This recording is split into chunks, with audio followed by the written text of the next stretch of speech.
Texans starters play, and I've got a hell of a lot to say. What a wild preseason game. Let's get to the bottom of it in another world-famous edition of the Locker Room Postgame Show. Yeah. It's the Locker Room on YouTube. You know what it is. Let's get it. Hey. Locker room, yeah, we in the locker room. Texas talk, yeah, you know what we about to do. Localize, every angle's what we really do. We the source, we the pulse of the city too. Landlocked, got the game in the headlock. Localize every time, can't stop, won't stop. Yeah, we top two and we not too. Plugged in daily digital. It is the Locker Room, number one source for Texans digital content. I'm Landry Locker. You can see me right here throughout the week. A lot of interviews have dropped. The John McClain, the Wade Smith. John McClain talked about how he got arrested. Wade Smith talked about who got the drunkest at Andre Johnson's party. The Mark Berman dropped Sunday at noon. This is one of my favorite conversations that I've ever had. By the way, crack open a cold one. It's Friday. We got some football. We'll hear from D'Amico Ryans in a sec, but the Texans, they got the dub 20-12. If you took the under, congratulations to you. If you took the Texans -2.5, congratulations to you. And congratulations to you for getting to watch CJ Stroud connect with Tank Dell. There's been a lot of talk at this point about the Texans and the wide receiver position. And at the top, you're excited. And the debate is good. It's enjoyable. Who's going to be number one? Is it going to be Diggs? Is it going to be Dell? Is it going to be Collins? Who's going to be number one? Hell of a question. We don't know. Today we saw Tank Dell, 1 catch for 34 yards, a touchdown. CJ Stroud, 2 of 4, 41 yards in a TD. They don't need starting tackles. So you feel good about that. The bottom, though, of the wide receiver group, and if you've been listening to me and you've been listening to Cody Stutes, we've tried to tell you that John Mechie is not performing as well as it's being presented to you, the fan. And we take that very, very serious. Very, very serious. I love when the Texans do well. I want the Texans to do well. I love when players perform well. But it's not my job to try to be buddies with players. It's not my job to try to get the most possible traffic, regardless of talking to you. There is journalistic credibility that comes with it. And John Mechie's not been playing good. Hadn't been. I think that dialogue is going to catch up, but he's been against the ropes of making this squad all camp. No matter what. Damian Pierce is another thing that we'll get into. Larry asks, is DP roster spot in jeopardy? I think that's something we need to talk about. And that's what we're here for.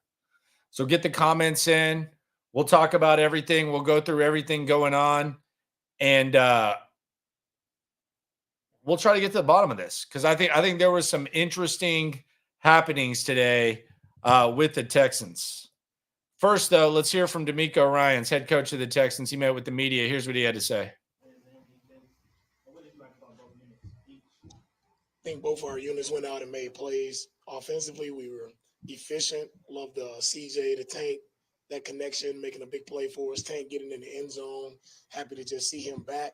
We lost Tank last year to the injury, and you see why we missed him. Right, he's a big play threat every time he's on the field. So I was excited to see that connection make a big play for us, and defensively, seeing Daniil step up and get after the quarterback is why we got him here, right, to get after the quarterback, and that's what he showed in his limited snaps. But he did a really great job of getting after the quarterback, being disruptive up front. Like, that's what we expected. So excited to see what Daniil did as well. I'm a dog, I'm a dog, I'm a dog, I'm a dog. For sure, Tank is tough, pound for pound, one of the toughest guys on our team. So just seeing his run after catch and that ability to make guys miss and the toughness just to get through the end zone, that's who Tank is. Coach, one of the things that is often forgotten on the team, especially teams, we just talk about how good they played tonight. Our special team unit made some big plays. I think the one big play, whenever you get a turnover, right, that's our thing. We want to take the ball away. So for Tommy to kick it down and be healed to recover it, I think that's a big time momentum swing for us. And we were able to go down and add points off of that play. So we had some nice plays, special teams wise, a lot of things to clean up, but really like how the unit played.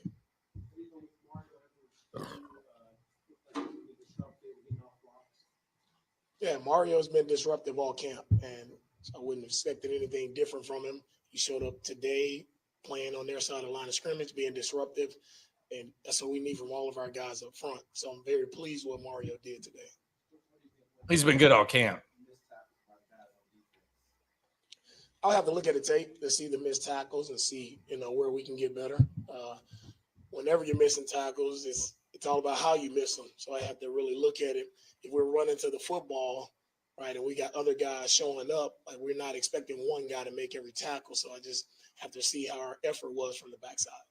Aside from the top three guys, receivers and particularly, it seems like a lot of guys are really stepping up. What do you make of what's been happening within the wide receiver room? This guys just compete. I mean, this is the NFL. We want guys to be their best, and that's what guys are doing. They're showing up, they're competing every day while also being great teammates and helping each other.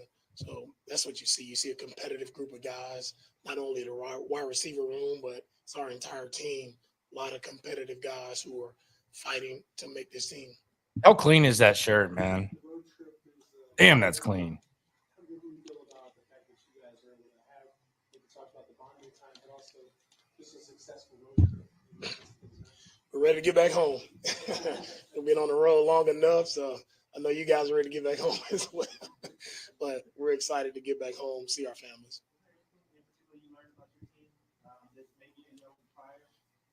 The biggest thing with being on the road is, when you have a camp where you go away for a little bit, you see guys grow closer together.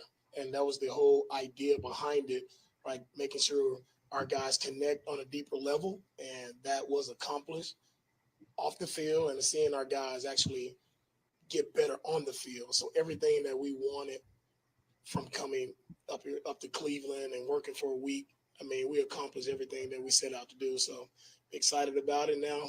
Let's see what the Heat is talking about in Houston. Oh, it's talking, brother. It's talking. I'm yelling. Too much yelling. Get my voice ready. I got to get back in season mode. Giving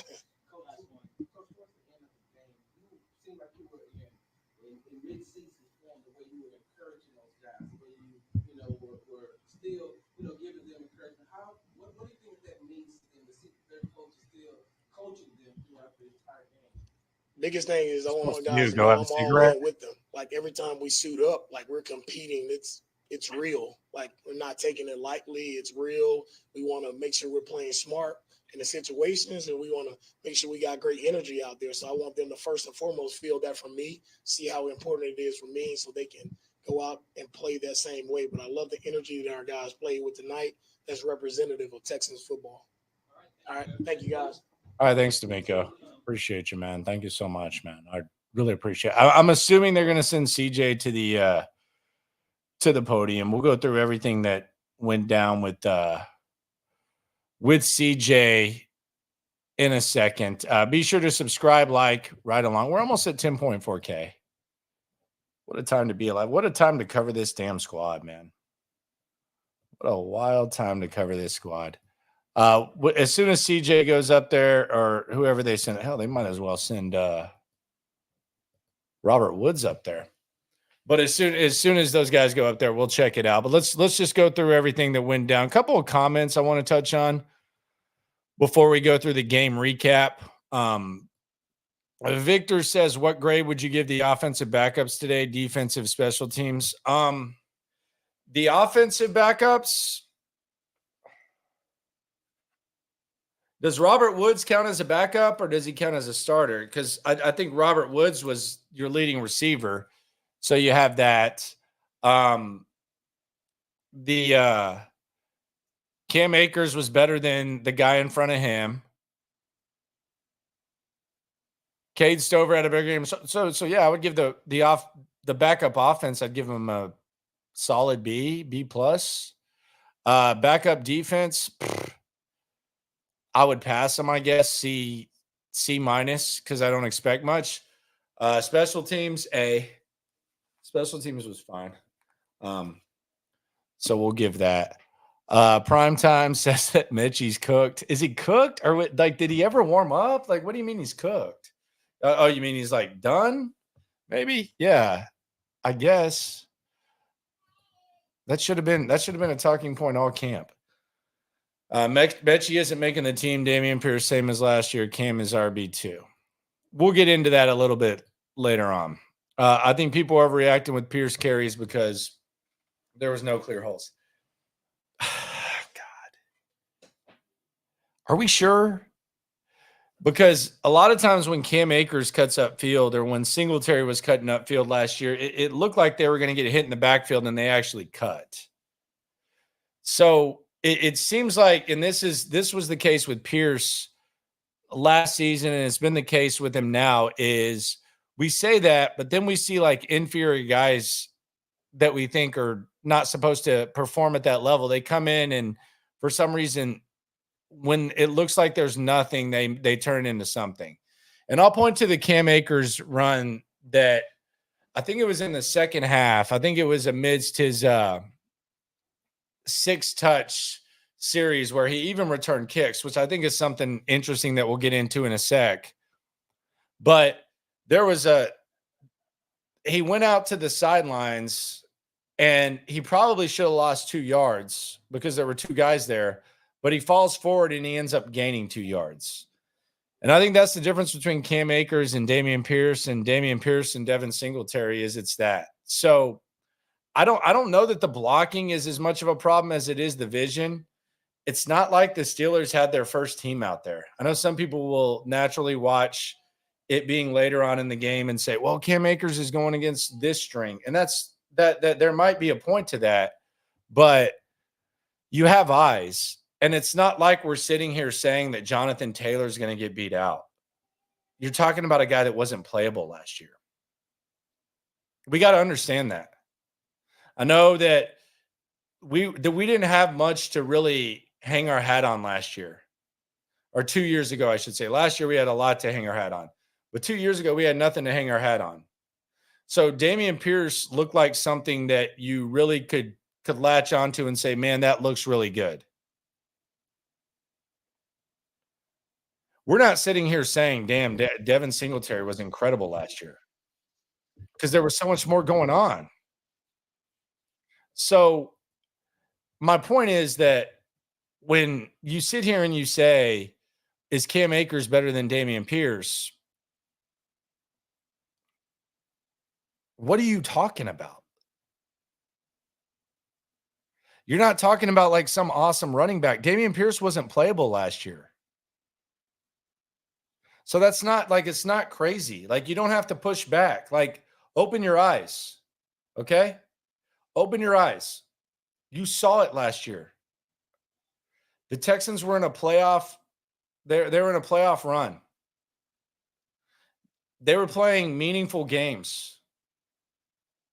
There were times where they had guys hurt. Dameon Pierce had every opportunity, and he wasn't playable. So as great as he looks, as great as he sounds, and I think it's easy to root for him, if a guy coming off 2 torn Achilles with revolutionary surgeries that are ACL-like, that make the Achilles almost ACL-like, is better, it's not crazy. And it might be likely. Do I want Dameon Pierce to succeed? Yes. But you can't, if you can't run in the system, you can't run in the system.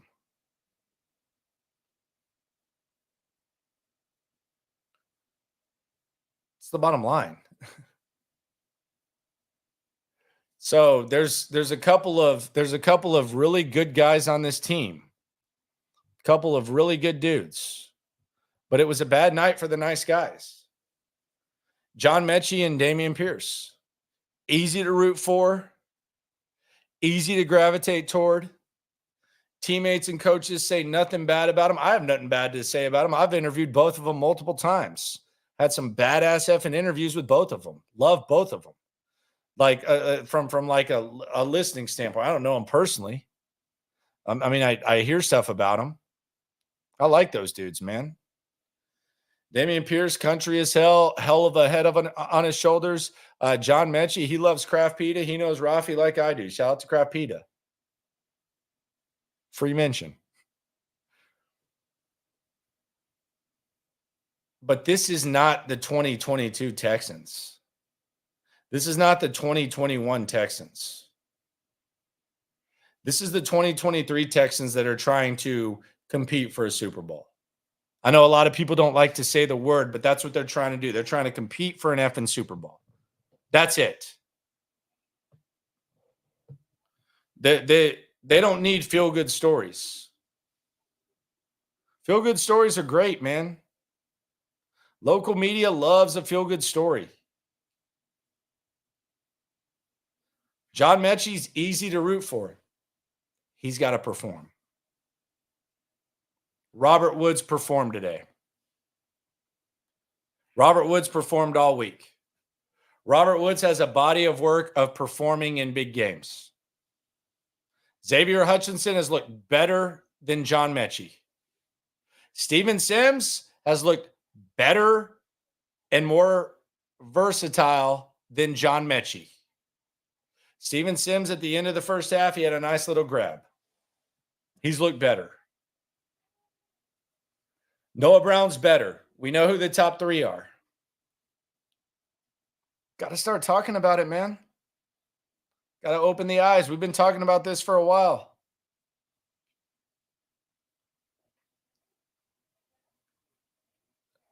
You got to have as good of a wide receiver core as possible. I don't know if this team's going to be able to run the ball great. They're going to have to pass. There's going to be times where they're 5 wide. Do you want John Mechie out there 5 wide when you're facing the Detroit Lions and it's late in the season and you're trying to win the division and you're in prime time? Do you want that?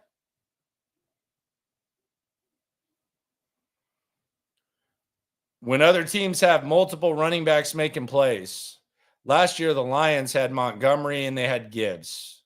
The Colts had multiple guys. I don't need to list it all. Most teams that were good had multiple running backs. You think Dameon Pierce is going to be able to spell Mixon? Mixon's 28 years old. If he misses a game, do you feel good about Dameon Pierce toting that rock? I feel good about Dameon Pierce, the man. I think he's going to be good no matter what. I feel good that he's putting his best foot forward. It's not an effort thing. He's given everything that he can physically and mentally to this squad. So I'm not questioning that. But do you feel good about Dameon Pierce or John Mechie being in a game that matters?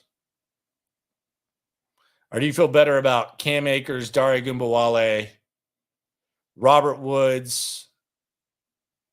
Skoranek didn't do anything today. Hutchinson. I think it's a very, very, very, very, very fair question. It was a bad night for the nice guys. It was a bad night for the feel-good stories. It was a bad night for the B-roll. Shout out to all the local media types.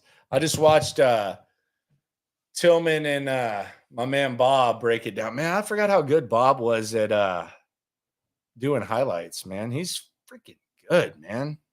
Really good on ABC. Damn, dude. I didn't know you had it like that, my friend. I'm not going to say I wasn't familiar with the game. I was familiar, but damn, dude, you're going descriptive with them highlights. I enjoyed the hell out of that, my friend.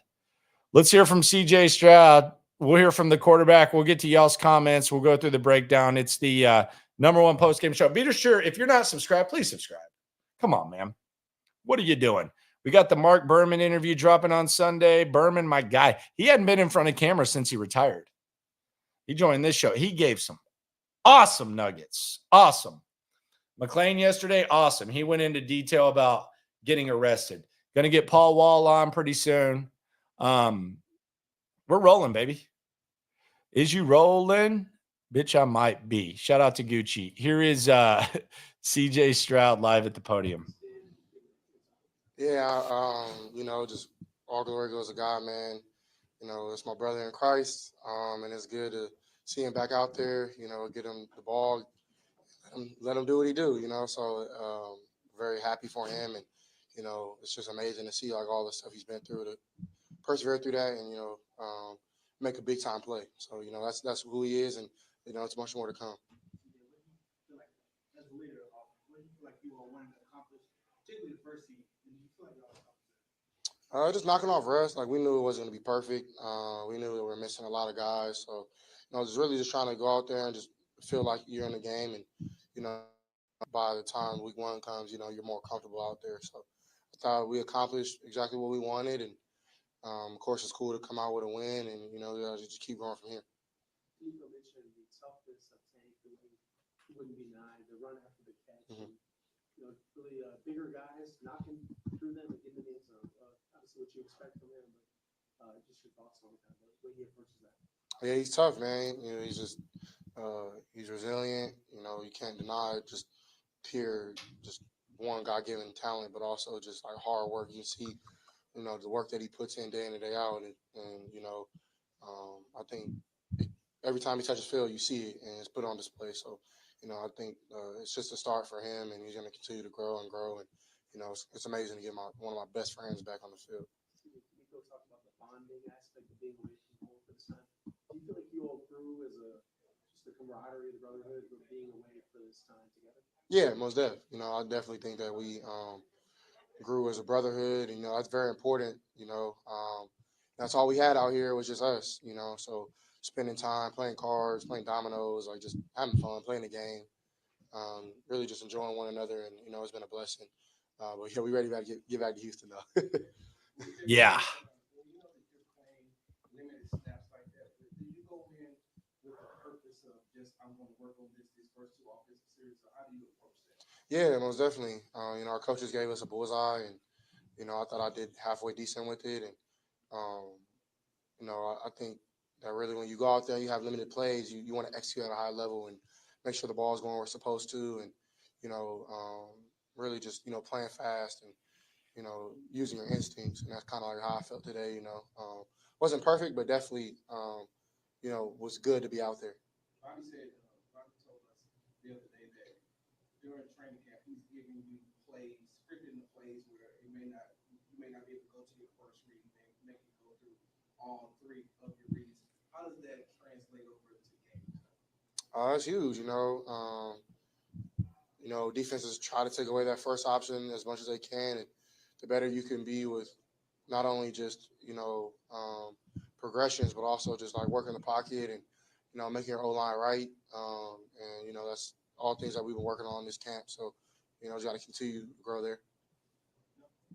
Is there anything you feel like you all play well, but anything you feel like the offense you all want to, I guess, continue fine-tuning in particular? Everything, yeah. I mean, it's training camp, what we're here for. It's not going to be perfect. We got a great defense that keeps us honest every day, and we do the same with them. So, just iron sharp iron. I actually play with like some staff. So I was a little rusty. I ain't played in years, but it was fun. Slam it, man. All right, y'all. Appreciate it. Thanks. There you go. That's CJ Stroud right there. Don't know if they're going to send anyone else to the podium. We shall see there if they send anyone. But yeah, they got CJ and D'Amico. They are. I can't imagine how ready they are to get on the damn plane. They've been in Ohio all week. Then they went to Pittsburgh. They're going to come back here and we're going to figure something out.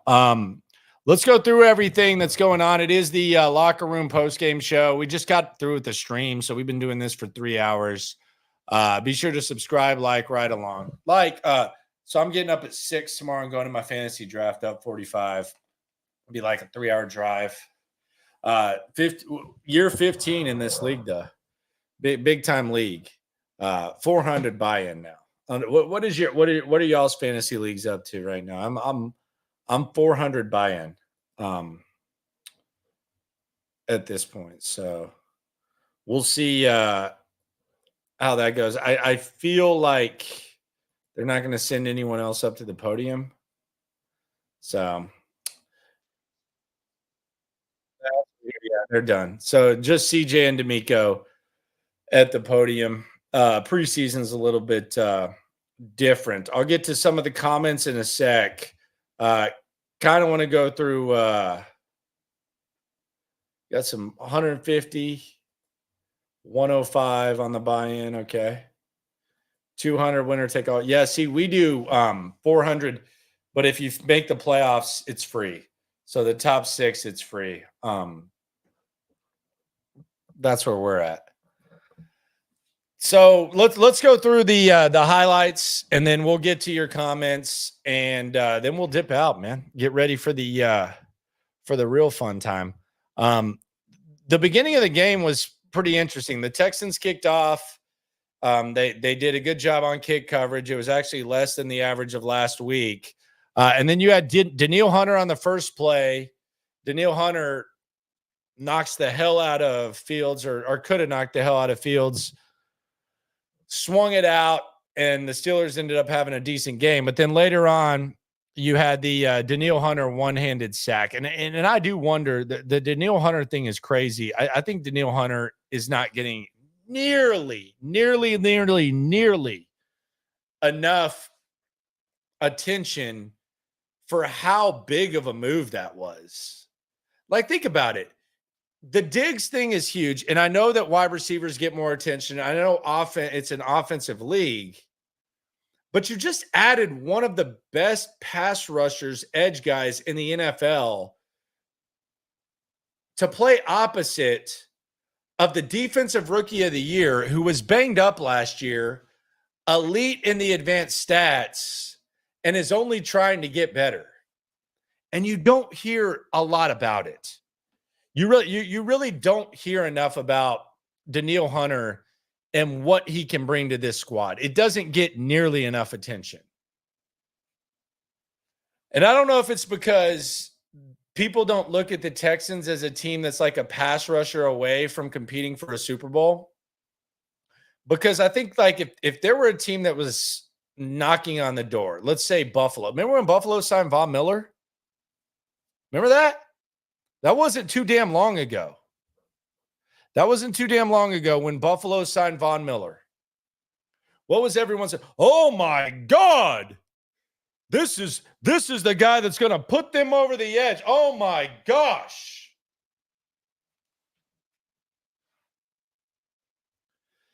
Anytime like a team that is knocking on the door signs an edge guy, say, oh my God, this is going to be the move. This is going to be the home run move that puts them over the top.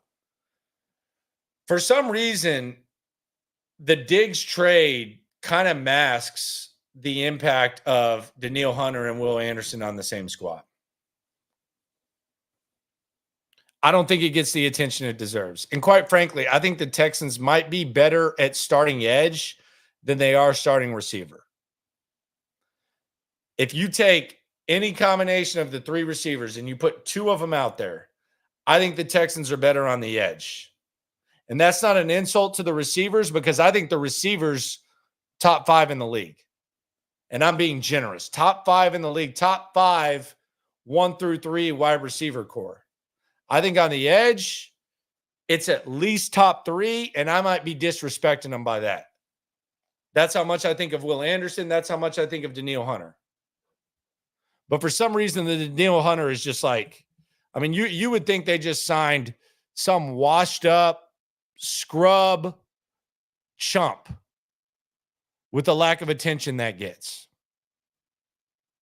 We had a national media type come through. He didn't even know he was on the damn team. You look at Danielle Hunter last year. Danielle Hunter had 16.5 sacks last season. 16.5. The year before that, he had 10.5. Got hurt the year before. 14.5, 14.5, 7, 12.5. Let me pull this the F up. because I'm trying to make a point here, and I think y'all will all agree. Look at this. Look at this. I'll put myself down here. 16 and a half sacks, 10 and a half. Shortened season. Wasn't out there. 14 and a half, 14 and a half, 7, 12 and a half. Last year, he had a career high. This dude has 2 14 and a half sack seasons. He has 10 and a half. He had a career high last year. You don't hear a damn thing about Danielle Hunter. I wish y'all could see what this dude looks like in person. I think y'all see it at the podium. Kay Adams was talking about how he's the most intimidating.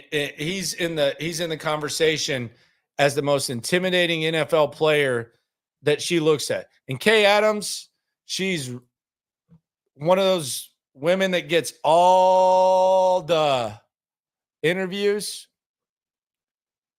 If she's saying that, that tells you all you need to know. And it's a fact, man.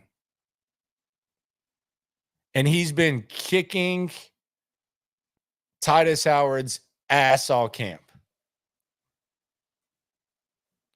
And he kicked Pittsburgh's ass today.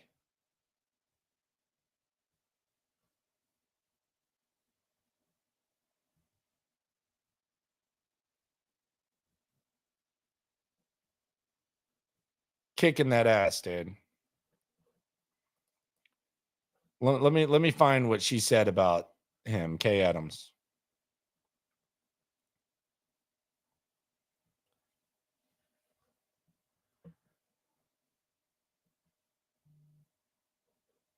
Yeah, here you go, right here. Let me share this.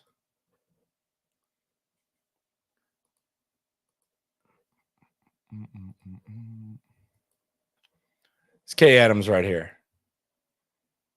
Danielle Hunter is high on my intimidating as F rating. I'm telling you, man. And you heard Will Anderson go up there. He's gone from 245 to 261 and say, yeah, I'm gotten bigger, but some people say I'm small. Who the hell do you think's telling him that? Telling you, man, don't sleep on these edge guys. These edge guys are nasty. Like absolutely nasty.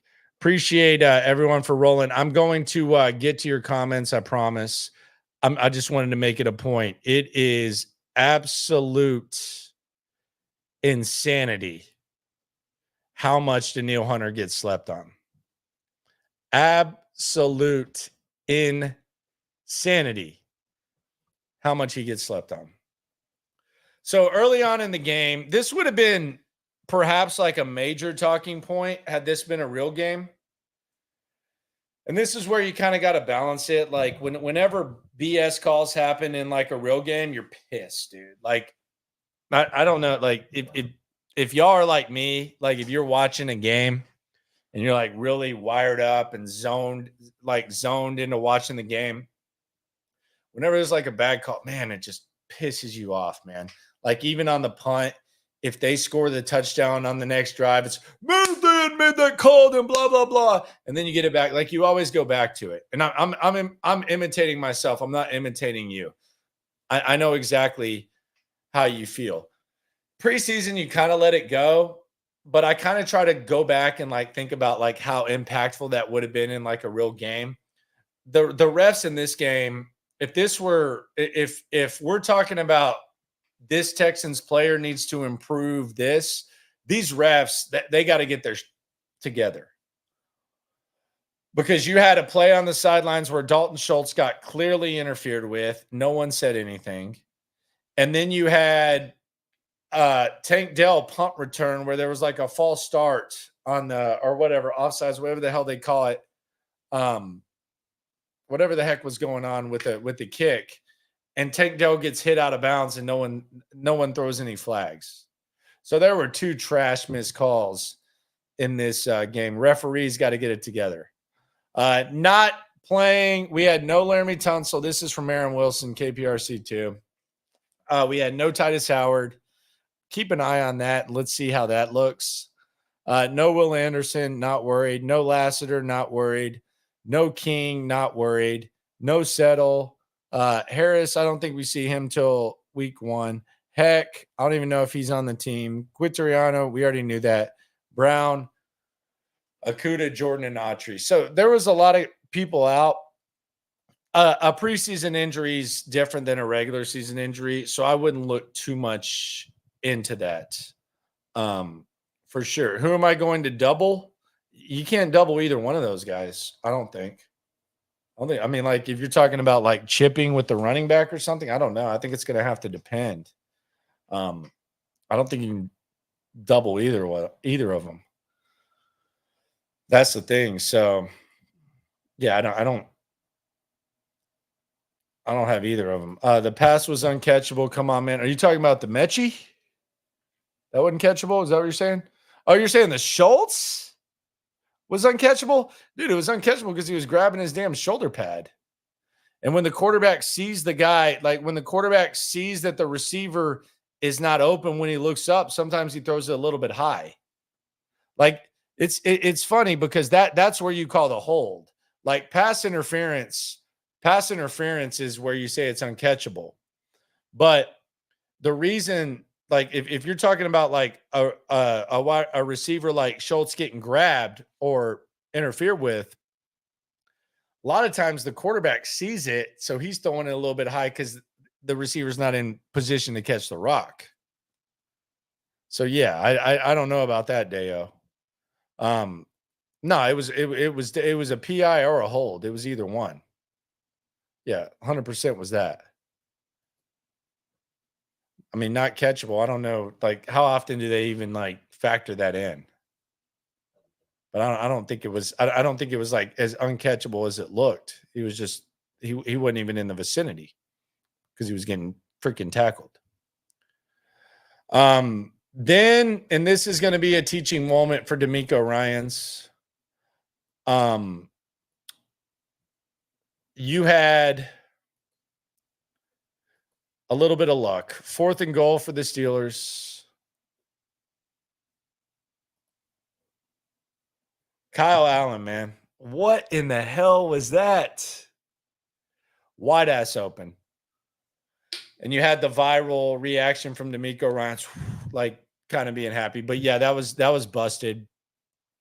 Backup defense is a little bit of a problem. I wouldn't put too much stock in it, but yeah, not great, but it's very backup. Then CJ Stroud goes out for his second series. CJ, yeah, it was clearly interference. I don't know what someone says uncatchable. That's someone trying to be cool. He's trying to be the guy at the bar. What was his name? Deo. Yeah, Deo. Hold yes, PA. No. Yeah, I think Deo's loudest guy at the bar guy. Maybe not. He might disagree with me. We'll see.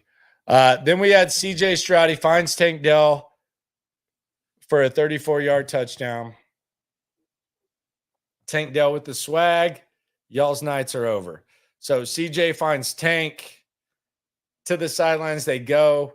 Stephon Diggs having some fun with both of them. Kind of feel like you could have clipped that and made it look like Stephon Diggs was mad, but they were all having fun. And the Texans took the lead from there. Then you had a couple of punts from Townsend. And I've been trying to figure this dude out because I was a big Cam Johnston guy. I think most of us were. It was nice to see him in Pittsburgh. But Tommy Townsend, like, kicks the ball really high. He had a 56-yard punt that got fair caught. So it was a net of 56, distance of 56. Then he had a boomer where he kind of taunted someone. And Brandon Hill recovered the fumble on the Townsend boom. That's not the last you'll hear from Brandon Hill, who, by the way, played his college football like right next door at the University of Pitt, literally. Like their practice facility is right there. Then you had some Davis Mills magic. Davis Mills did his thing to Woods to make it 1st and goal. before the Texans would take the 14-0 lead. And this was after the Mechie drop. So you had a Mechie drop, and then you had Robert Woods making multiple plays. By the way, Robert Woods, your leading receiver tonight, he had 4 catches for 42 yards, if I'm not mistaken. 4 for 42. Not bad. Not bad at all. You had the Mechie drop, which I think people have kind of opened their eyes on Mechie, and you're kind of like, hey, what have people been watching when it comes to him? What are people watching when it comes to John Mechie? Don't know. Do I think Woods is making the 53? I think it's. I think he has the advantage over Mechie. Mechie got to step up. Okay, win. Dare Agumbawale then made it 14-0 with a nice little run up the gut. Fairbairn then doesn't make the landing zone. I'm telling you, man, and I've tried to tell you all this, and this has been in my observations. If you follow along here, you're going to have a good grasp of what's going on with the squad. I promise you. It's going to be the most accurate representation of what's going on with this squad. I promise you. With Stutes, too. He does not like kicking off, man. Like it's almost, if you look at him in practice and then you look at him kicking on the side, this is not fun for him. He doesn't enjoy this at all. He just wants to boom it through the end zone. And he struggled the first time that they practiced this in camp. And then he went to the side and he worked on it. He doesn't like this. And he failed to make the landing zone. And I don't want to connect this to like any kicking struggles or anything, but I'm just going to say, like, kickers are mental freaking little people. They're mental little people. See how politically correct I am? Shout out to all the wokies out there. They are very, very mentally fragile. And it's almost like golf when you kick. I'm not minimizing it. I'm just saying that's what it is. This guy's been kicking a certain way for a long time. The goal is to kick it out of the end zone. That's the goal. That's been the goal when Ka'imi Fairbairn kicks off. It's almost like a stretch. It's almost like an extra stretch. Like if you're just talking about moving your leg. Like move your leg like you're trying to kick it the hell out of the end zone. And then move it like you're trying to kick it between the 20 and 10. It's different. It's like chipping versus driving. It's much harder to chip. And sometimes it just gets thrown off. So I don't know if it's connected or not. I just think that it's something to look at or take into account. It's not fun. It's not fun. Is Dameon Pierce good to go at 2? Do you feel good about Dameon Pierce being the number 2 running back at this point? I would say no. And this was after this. We haven't even gotten to what happened when number 22 came in. This is simply based on what we saw from Dameon Pierce. Because this was the dialogue. And my measurement of dialogue, it's not Twitter. It's right here in the comments. It's on the cell phone. Comments were, is Dameon Pierce a good number 2 running back for this Texan squad? I don't know. I mean, he's a good dude. Got on good diets. I don't know. So that was the question. Then we go to the end of the second half. Steven Sims, big play. 1 catch, 15 yards, but it was a big one. Put you in field goal range.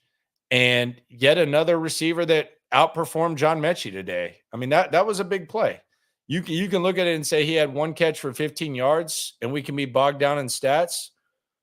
But the magnitude of that play, especially like in a real game, I don't think you minimize it. You're trying to steal 3 points at the end of the first half, and not only do you make the catch, you run out of bounds into the other team's territory. So I think Steven Sims, on top of what we saw from Woods, outplayed John Mechie. Then you had Kaimi Fairbairn. He kicked it through the uprights from 36. He made it 17-0. Then we go to the second half, and this is where the controversy gets crazy. It's where it gets nuts. Because you get the 6-piece combo. Caniac combo from Cane's. 6 strips. Nearly $20, but hey, probably restaurant quality. I know some of y'all will start mentioning chicken places. I think if you're going to get the Caniac 6-piece, okay. This was the Caniac series for Cam Akers. Because Cam Akers had a 6-touch drive that led to a field goal. He returned the kick. He made a few catches. He made a few runs, some of which didn't result in large yardage, but he probably should have lost more. Now, some people will say he had better blocking than Dameon Pierce. Are we sure? Because there were a couple times where if your eyes are trained watching Dameon Pierce, you feel like Cam Akers is about to lose 2 yards, but he gains 2. You thought Cam Akers was going to get tackled at the line of scrimmage, but he gains 3 or 4. Don't get bogged down in the stats. Watch the game. Trust your eyes a little bit, which led to the question, Akers is better than Pierce, isn't he? It's not a hot take. It's a fair question. It's a fair question to ask. The other question is this: why the hell is Cam Akers returning kicks? That hasn't happened in a long time.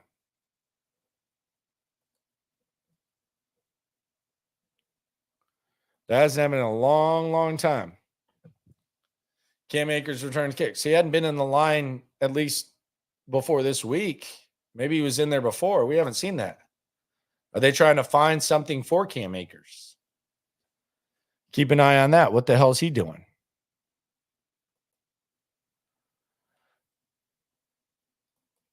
Then we had Case Keenum come in. Case Keenum, 4-stringer. Damn shame what they did to that dog. 4-string Case Keenum. He might be a coach this year. Practice squad, maybe. I don't know. He's the 4th best quarterback. I'll say that. He might be hurt. I think he said he's dealing with something, which I could see him maybe retiring and saying that he has like shoulder issue or something. And then he's on the staff as an assistant or whatever. But Case Keenum's out there running 4th string. How about that? Pretty wild. I'm going to get to some of y'all's comments. Some of y'all are saying some crazy stuff and asking some crazy-ass questions. This one generated some reaction, some overreaction. I love this. If you complain about this, you are my dude. You are my dude. Fairbairn misses from 32. Pissed off. Pissed off people all over the place. What the hell was that? I'll be honest. I don't think it's crazy to react to that way. That's not it. It's just preseason. Like, these are kickers, man. Their reps are the exact same. Like, there's not a difference between getting guarded by, first stringers, having to block first stringers. Like, Fairbairn's going through his routine. It's in game. He's been kicking good in practice, but we're missing from 32, sir. He missed from 36 in practice too. So I know some people are saying, oh, yeah. Say it. That ain't no overreaction. I'm not going to minimize that. You're missing from 32. Need to keep an eye on that. There's nothing different about that from a game. Like that's what you do. Same guy deep snapping, same person holding. You got to make that, brother. And the other thing is, like, if we're treating it like a real game, it's an 8-point game, bud. That's a game-winning field goal. It's either a game-winning field goal or it's a give them a lifeline. Like if we were watching a real game and it's an 8-point game and it's that late and you miss it's a big miss, man. That's a big simulated miss that is identical and proportional to what you're going to do in a game. So we've talked about Mechie not stepping it up when he needed to. That's fine. He might not be on the team. We talked about Dameon Pierce not stepping it up when he needed to. We don't know what his role is going to be on the squad. Fairbairn's going to be the starting kicker. He's going to win you games. He's going to be in position to where he controls your fate. When it's an 8-point game and it's a 30-yard field goal, you got to hit it, buddy. Sorry. I'm very, very lenient towards kickers, but got to figure that out. Got to figure that out. Have to. Absolutely have to. Vic Gonzalez, I'll get to you. I'll get to you in the comments, man. I'm convinced you're a little bit of a weasel. But I'll get to you in the comments, my friend. Appreciate you for coming through, whether you're a weasel or not. Is Mechie going to make the team? I think it's a fair question to ask. And I don't know the answer to that. Then we had the Brandon Hill interception. We saw him recover the muff punt, and then he had the interception. So this had to be a cool moment for him. Shout out to Brandon Hill, draft pick last year, the one who didn't really get on the field, but he had a really good homecoming. Comments before we get the hell out of here. Got a long ass weekend, man. Getting up at 6. I'm ready. Fantasy draft. It's gonna be a rough day tomorrow. No, it's gonna be fun. Where's Wolfie asks, Sims needs to be wide receiver 5 so he can return kickoffs and punts. I don't know about all that. I don't think it's that crucial. What about that missed field goal? We already got into that. Can't have that. Mechie, Mr. Robot, Mechie and Pierce ain't it for me personally. I think they look worse than almost everyone else. That includes Jawar Jordan and Cam Akers. Who's arguing that? Cade Stover is a grown-ass man. He's definitely very, very, very willing to take on contact. Are you concerned about another missed field goal? Concerned? I don't know. Aware? Yes. Rick, first string O&D look pretty good. They both will look great in the regular season. I like your optimism. I don't question it. Sims over Mechie. Don't disagree. Discuss our cornerback depth too. It's not great. I mean, it's not great. You got Henderson and Okuda and then Ford. I don't think the cornerback depth, the complete cornerback depth is currently on the roster. I think they're going to be working the waiver wire to see if they can upgrade from the probably 3 or 4 down on that. Who has the best chicken in your opinion? Rudy's Chicken, Lancaster. I don't know, man. I just like chicken. Why is Tank returning kicks? Because he's good at it. And he's athletic and he's explosive and he's electric. What do you want to do? You want to like limit the times that you play football with Tank?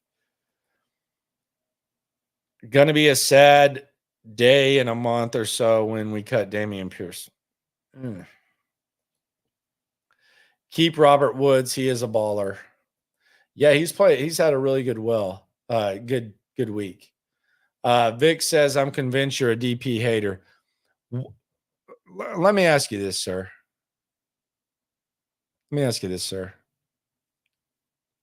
First of all, I'm not. I like him a lot. I've enjoyed talking to him. Interviewed him in person, I think 3 times. Talked to him at the press conference the other day. I like Dameon Pierce. What do you love about Dameon Pierce right now? Like what are you enjoying about watching Dameon Pierce right now? Like what is the hope? Are you saying, well, he didn't have any holes to run through? Is that what you're saying? Are you saying that he could have done what Cam Akers did? Because that was what was happening with last year with Singletary. Well, the blocking was better for him. Like at some point, open your eyes and be objective, man. I'm rooting for Dameon Pierce. I would much rather Dameon Pierce be a part of this team than not. But if you think anyone questioning Dameon Pierce based on what they've seen with this camp and last year, if you think anyone questioning that and wondering whether or not Cam Akers is better, if you think that is like hating, you got some problems, man. You got some legit problems, my friend. Like some legit problems. C-Diz, appreciate you for coming through, though, my friend. I love DP, but it's so hard because he hasn't shown anything in Celtics offense. I think that's fair. I don't think Dameon Pierce could be a returner, and I don't think his value as a returner is valid enough to give him a spot on the roster. I don't think that this return format helps him as much as some people may think. Everyone knows DP just requires the right holes. I don't know what that means. Isn't that any running back? It's about turning -2 into +2. That's the difference between a Cam Akers and a Dameon Pierce from what we've seen so far. Quite frankly, and it's not even like Cam Akers, you can make a case that he even has a better body of work. He needs the right holes. Like, what are we talking about? What are we talking about? Was Tunsil playing today, Arthur? That's a timeout, my friend. He hadn't practiced all year.